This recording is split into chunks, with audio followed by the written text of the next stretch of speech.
नाज़रीन, आपने पैसों की बारिश होते बहुत ही कम देखा होगा। जब से पुराने नोटों पर पाबंदी आयद हुई तब से कैश की दिक्कतें अभी भी दरपेश है और पैसों की बरसात गुर्बत का मजाक उड़ाने के मुतरादिफ भी है।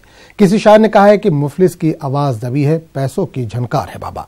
नाज़रीन, गुजरात के नवसारी में एक भजन प्रोग्राम में पैसों की बरसात हुई। आप भी तस्वीरों में देख सकते हैं कैसे लोग नोट को उड़ा रहे हैं।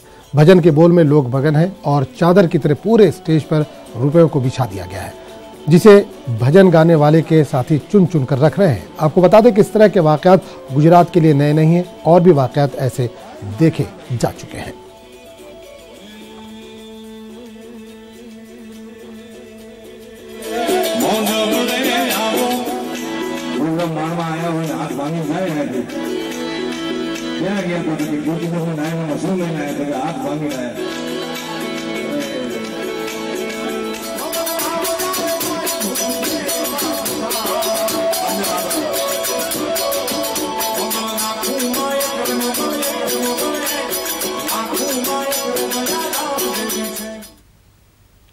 इलाहाबाद का नाम बदलने के साथ ही योगी हुकूमत इस शहर को नई शक्ल देने के मंसूबे पर काम करने लगी है, लेकिन इलाहाबाद शहर के तौसीह के नाम पर शुरू किए गए तरक्याती मंसूबे की वजह से माहौलियाती आलूदगी ने एक संगीन शक्ल इख्तियार कर ली है। अब इलाहाबाद हाईकोर्ट ने भी रियासती हुकूमत के इस कदम पर अपना सख्त एतराज जाहिर किया है।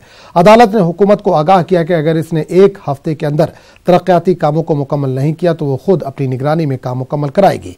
जनवरी में शुरू होने वाले कुंभ की तैयारी के नाम पर शहर इलाहाबाद में तौसीह का काम शुरू किया गया है। इसके लिए कदीम सड़कें, चौराहों और गलियों को मुनज़्ज़म किया जा रहा है, लेकिन इन तरक्याती कामों का खमियाजा इलाहाबाद के बाशिंदों को भुगतना पड़ रहा है।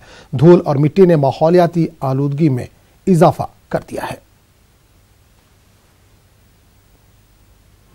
और लगातार इलाहाबाद के लोगों को धूल, गुबार, प्रदूषण, गड्ढे, इन सब चीज़ों का सामना करना पड़ रहा है। नारकी हुई है। ये माननीय उच्च न्यायालय इस पर काफ़ी नाराज़ है, काफ़ी सख्त टिप्पणी की है और एक हफ्ते में इनसे जवाब मांगा है कि अगर राज्य सरकार कुंभ के कार्यों का कायदे से मॉनिटरिंग उसकी नहीं कर पाती तो हम स्वयं, माननीय उच्च न्यायालय ने कहा कि हम स्वयं इसकी मॉनिटरिंग करेंगे। देखिए, हमारी शुरू से कोशिश रही, हमने हर चीज़ को समय से पहले प्रारंभ किया।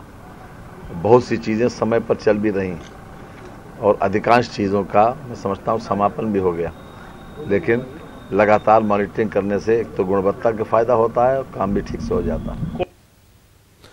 राजस्थान के दौसा में रात करीब 2 बजे जबरदस्त सड़क हादसा पेश आया। ग्वालियर से अजमेर जा रही एक कार की ट्रक से जबरदस्त टक्कर हुई। इस टक्कर के नतीजे में 4 अफराद मौके पर ही हलाक हो गए और 3 अफराद बुरी तरह से जख्मी हुए।